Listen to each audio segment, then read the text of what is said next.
Hi everyone, Professor Gale here, and the following video is meant to help you out on your final exam by giving you a little bit of a refresher on the movements that we learned throughout the semester and what I'm expecting during your final.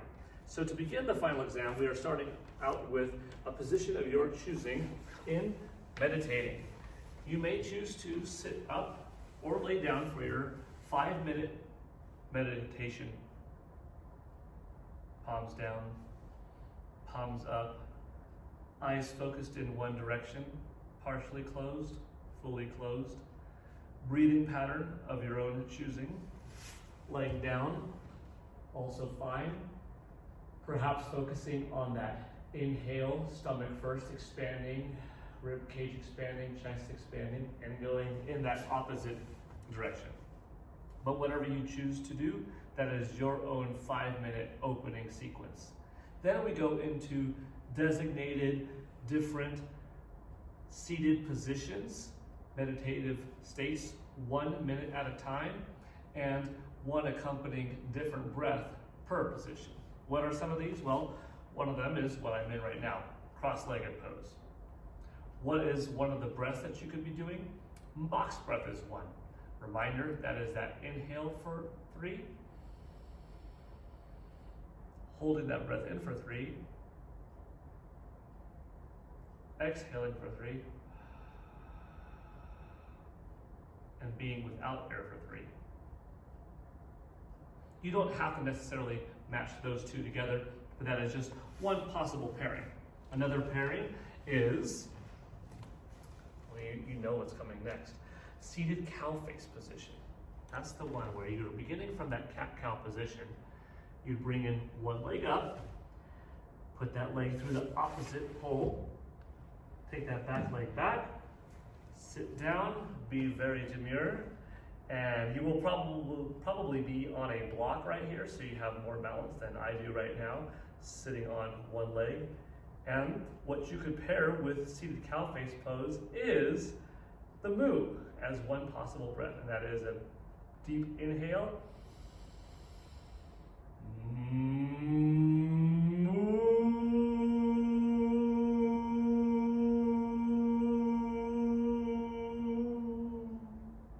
Once again, these are 1 minute long each, so that one is sure to make your classmates happy and totally not distract them. But like I said, this is your final exam, so you do what you wish to do for these 4 separate 1 minute poses. Another one is, I'm already kind of in it right now, hero pose.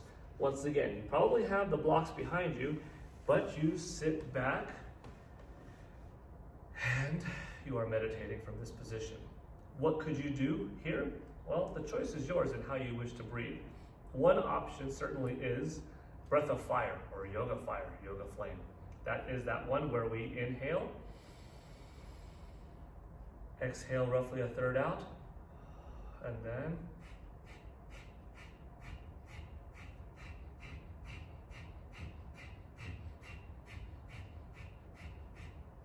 multiple, fairly quick, 1 second at a time approximately, intervals of exhaling through your nose and contracting that stomach, bringing it inwards, okay? So I believe we're at 3, if I'm not mistaken. Another pose that we did in a seated position was staff pose, and that was chest upright, shoulders above the hips, feet forward, toes pointing up, hand placement could be like this if you wish. And what could you do with this one? Anything, but you certainly could do 1-2 breath. So for instance, if I'm going to take 4 seconds in, I would take 8 seconds out.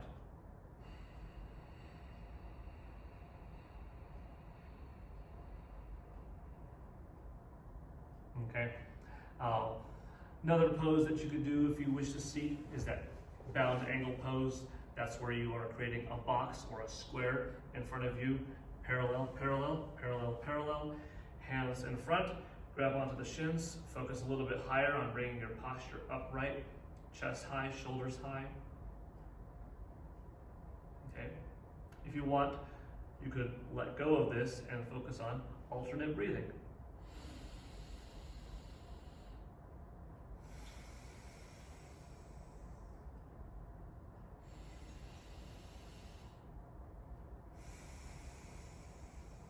equal in, equal out, and then on the opposite side.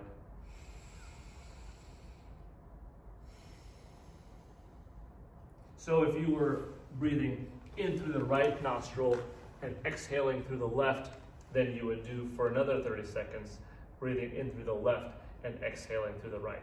But anyways, that is the opening segment of your final exam. For the next part, you will go into your own sun salutation. So you probably have the blocks in front of you. So from this beginning mountain pose position, you will go down, halfway up, halfway down, bring a leg back, have your hands in front of you. You'll go to a plank, adjust yourself, come back into downward dog. Whatever leg you brought back originally, you'll bring back up, bring the other leg up, come back onto the blocks, halfway up, halfway down, come up all the way, and complete one set. And then you will go back into halfway down, up, down, the other leg back, from plank into downward dog, bring that leg back, coming up, halfway down, up all around, coming back into mountain pose. You may switch it up and do chaturanga. So if you wish to add something else, when you got into this position, into that plank, let's say you wanted to go forward all the way and drop down and hold this and come up. And from that, go into your downward dog and so forth. You may do so, but that is one option. Next, you're going to go into your upright positions. So warrior one, let's start there. Feet are shoulder width apart underneath your hips. You're going to keep those feet on those railroad tracks. Slide one leg back, lift the arms up, and hold this position. Focusing on your own breathing and your own balance in this time. Choosing, if you wish, to close your eyes to make it a little bit more difficult, or eyes up to make it a little bit more difficult. You'll come back into position. You'll bring the other leg back, straight back, and arms up. So that is warrior one. Mini review. Warrior two. Feet are shoulder width apart to begin, but you're sliding one leg back so that that back foot is roughly 90 degrees, kind of perpendicular with the front leg. Both legs straight. Both arms up, making sure that the front heel is in between the back foot. Drop down while your gaze is towards the front. On the exam, you may choose to go into warrior two on the opposite side by doing this. Or, for instance, let's say you were back here, you wanted to come up and then reset accordingly. So you could go backwards, make a 180, or stay where you are. Warrior three, since we're on the warrior theme right now. You'll have the blocks on this one. You'll have a leg back. You'll lift that back leg up. You're on the blocks for balance. Eventually you'll take a hand off, you'll take another hand off. You'll have two arms out to the side. Your back leg should be heel up, and you may choose to have your two arms in front of you or two arms back, but that will be warrior three. Then you'll go into the other side. Once again, you'll have your blocks to help you out. You'll slide that back leg back so it's not super narrow the way it was in warrior two. It is like warrior one in this regard. You'll lunge forward, put the hands on the block, lift that back leg up. Your heel is at 12, your toes are at 6. Remove a hand from the block, come out to the side, and then proceed and either have the arms forward throughout this one or the legs straight back, okay? Next one, another upright position, is toe hold.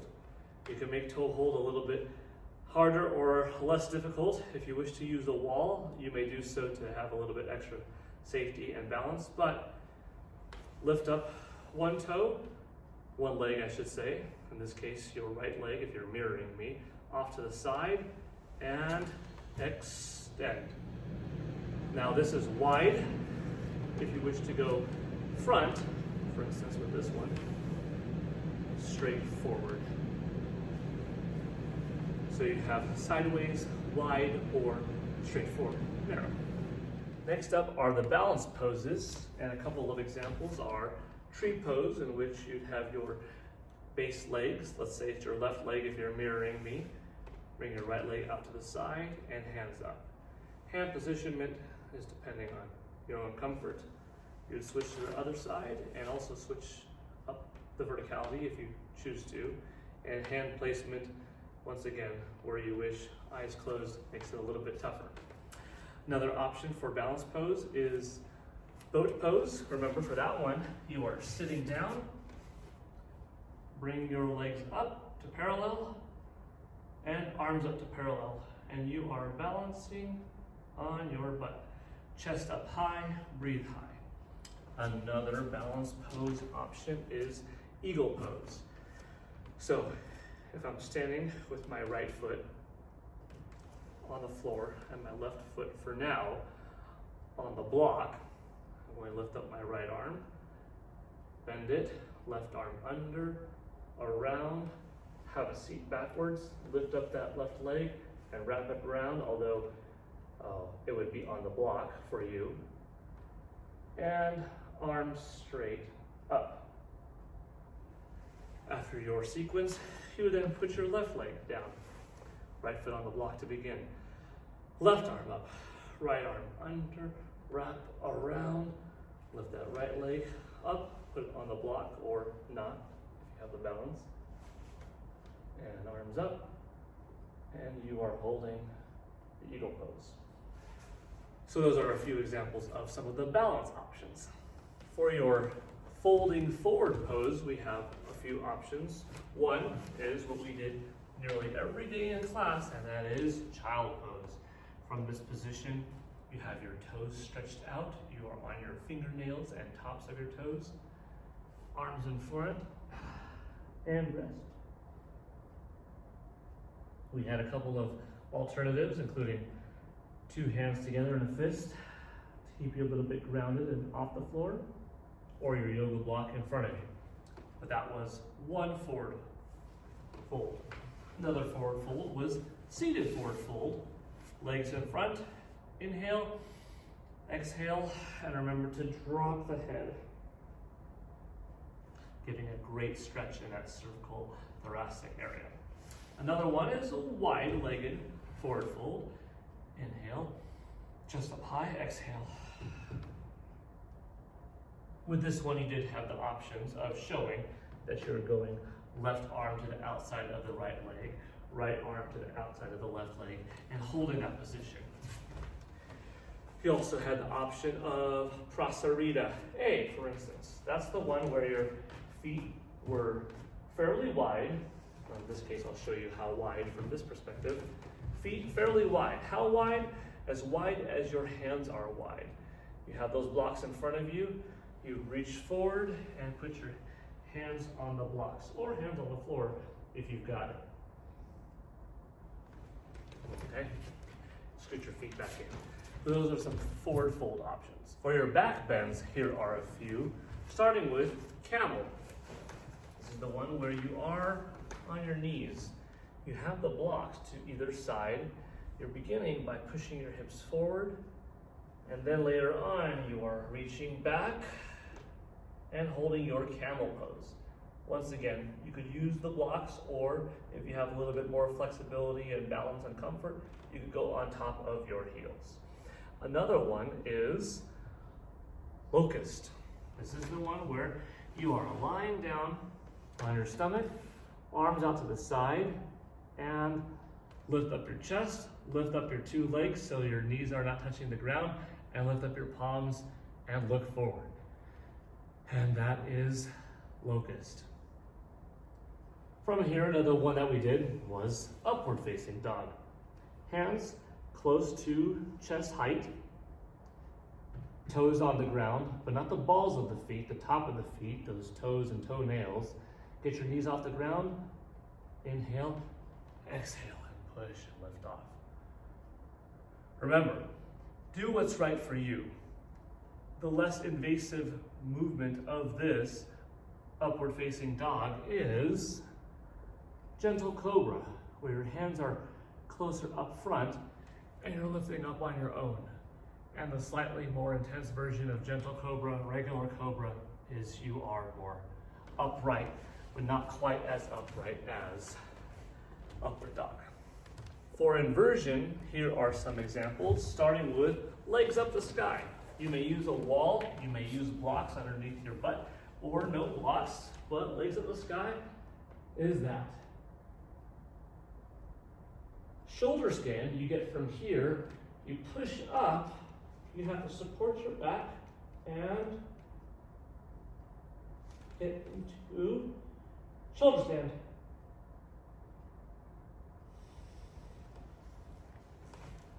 Plow, which we actually did today in class, is from that position up and over. And don't worry if your feet don't touch the floor. If they do, that's a full plow. If they don't, and if it goes a quarter or half or 3/4, that's fine. Another one that we did today was headstand. I would recommend having a partner with you, but headstand was as follows. Cup your hands, get your feet in position because you're kind of doing downward dog. Put your head in there, downward dog, creep up and push up. And when you get into position, hold it.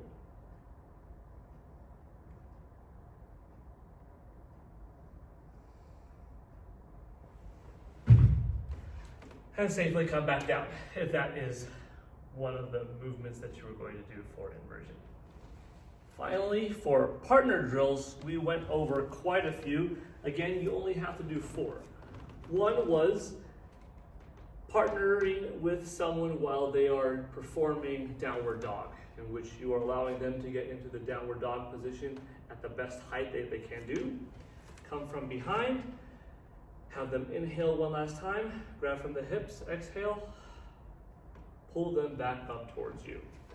The other ones include some yoga poses that need a person more so than other to be the recipient or the giver, but some have more of a dual take than others. So one of them that we went over in class today was that partner cat-cow position, where you are here in this cat-cow.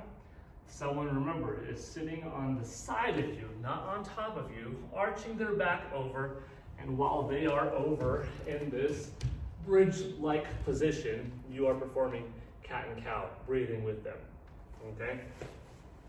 So that was one.